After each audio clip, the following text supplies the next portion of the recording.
Hello, students. Welcome back to your English class. I am Mrs. Jenny Shah, your English teacher. And yesterday we started with the chapter The Monkey and the Crocodile from A Pact of Sun, page 20, chapter 6. So today we continue. Yesterday you saw that a monkey lived in a fruit tree on the bank of a river. He made friends with a crocodile and gave him delicious fruits to eat and sent some home for his wife. They met regularly and they started to talk. The monkey lived in the tree and the crocodile was on the ground and they'd become good friends.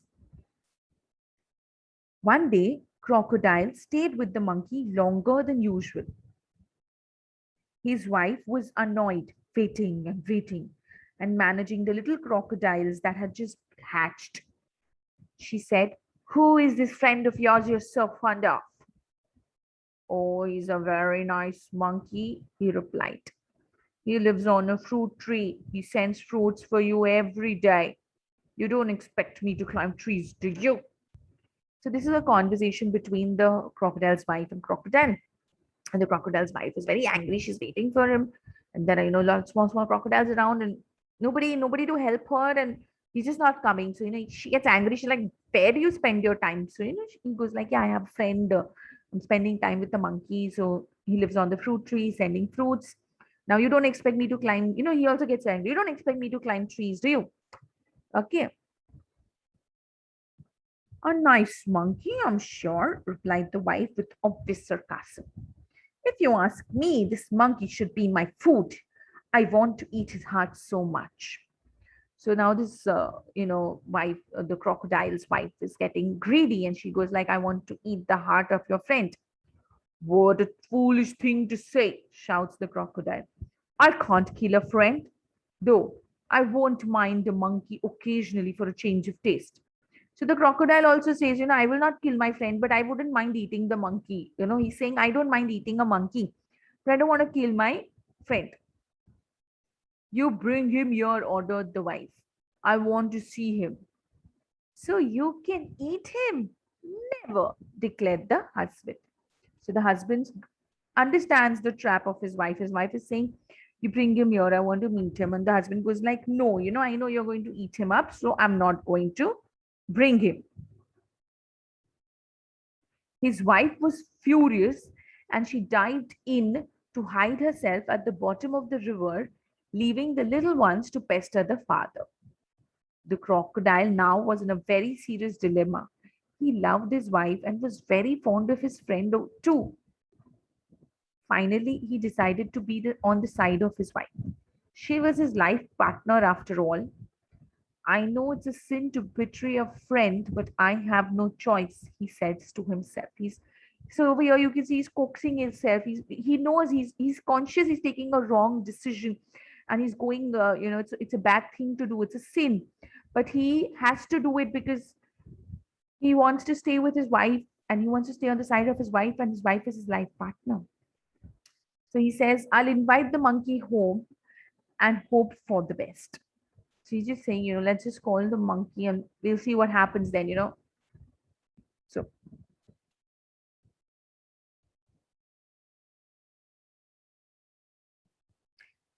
"My wife wants you over for a meal, dear friend," said the crocodile when he visited the monkey next. "You must come home with me today." "With pleasure," said the monkey. "I'm no swimmer, but can ride on your back." And they set out. So they start going. He's telling the monkey, "Come, my wife wants to meet you." So monkey says, "Okay, I'll sit on your back and come." In the middle of the river, where the current was the strongest, the crocodile could now no longer hide his intention. He says, "Sorry, my friend." He's saying hesitant. He's saying hesitant, hesitantly. "But I have to go under the water now. I've brought you here to kill you. My wife cannot survive without eating your heart. Goodbye." So now he's brought him to the point where he's going to go under the water. The current is very strong. The monkey will definitely die, but he's still feeling that loyalty to his friend. So he's just telling him, "Okay, look, I'm gonna kill you, and I've got you here to kill you because my wife cannot stay without you. So bye." He's just telling him bye. Now look at the monkey. The monkey was scared and distressed, but he was sensible and clever like all monkeys. He is distressed, he's stressed, he's tensed, he's nervous. But what does he do? He uses his brain. He keeps a cool head and calmly says, I'll do anything for you and your family. You are my only friend. After all, what is a monkey's heart compared with the life of a crocodile's wife? But how foolish can you be? Why didn't you tell me before? I would have brought my heart along.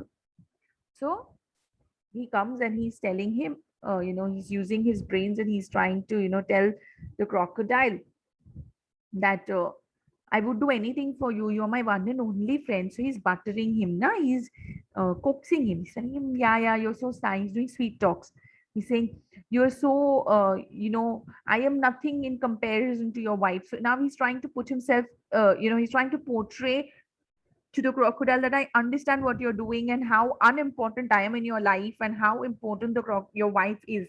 So he's saying, what is a monkey's heart compared with the life of a crocodile's wife? He's saying all that. And then he's saying at the end, but how foolish of you. You should have told me first. Now I would have brought my heart.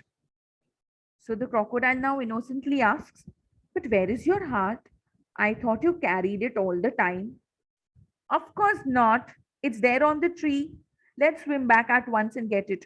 Your wife must be waiting, replies the monkey, gaining some confidence. Now he's gained the confidence, so now he's just doing, he's like, okay, come on, let's go back. We go to the tree and bring the heart. Oh dear, what a mistake, hissed the crocodile. They laughed loudly as the crocodile took a full turn to reach the tree. Why do they laugh? The monkey is laughing because he fooled the crocodile. And why will the crocodile laugh? Because he's happy that okay, the monkey is now understanding me and he's helping me out. On the riverbank, the monkey jumped onto the tree and heaved a deep sigh of relief. He plucked a fruit or two from the nearest branch, throwing them down, said, let your wife have some fruit rather than my heart. Fresh fruits are good for your mind and body. Goodbye, friend, and if you don't mind, we won't meet again. The crocodile, sadder and wiser, shed a few tears which were genuine and turned back to go home. He was in a hurry to tell his wife a thing or two. So finally, they come back. Monkey jumps on the trees. He gives some fruits and he says, tell your wife to eat fruits. They are good for her mind and body, not to have my heart. And he's breaking the friendship and he's saying, don't mind, but we won't meet again. Now the crocodile leaves sadder and wiser, and he sheds a few tears which are genuine. Few tears which are genuine. This is very important. This is like a pun, because it's sarcasm, it's irony over there because there is this phrase which says crocodile's tears because everybody, there's this belief that crocodiles can shed fake tears. So over here they need to mention that the tears that the crocodile shed this time were not fake and they were genuine. Okay, and then he turns to go back home and he wants to go back home and he wants to really tell his wife, he to give a piece of his mind to his wife. Okay, so with this, students, we have come to the end of this chapter. Now, in your textbook, students, you shall see that there are some question and answers. So let's discuss those also. The monkey was happy living in the fruit tree, but his happiness was not complete. What did he miss? He felt lonely. He needed a companion to talk to and to share his fruits. What did the two friends generally talk about? They talked about birds, animals. They also discussed difficulties the farmers had when the rains failed, etc. Why was the crocodile's wife annoyed with her husband one day? One day, the crocodile overstays with the monkey, and his wife has to manage the little ones all alone. So she was annoyed with him. Why was the crocodile unwilling to invite his friend home? The crocodile's wife wanted to eat the heart of the monkey, so the crocodile refused to oblige her. He could not betray his friend and he started to shout angrily.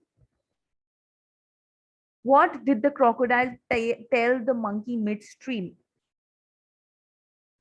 The crocodile could not displease his wife for the sake of his friend. One day, he tells the monkey to sit on his back and he sails out.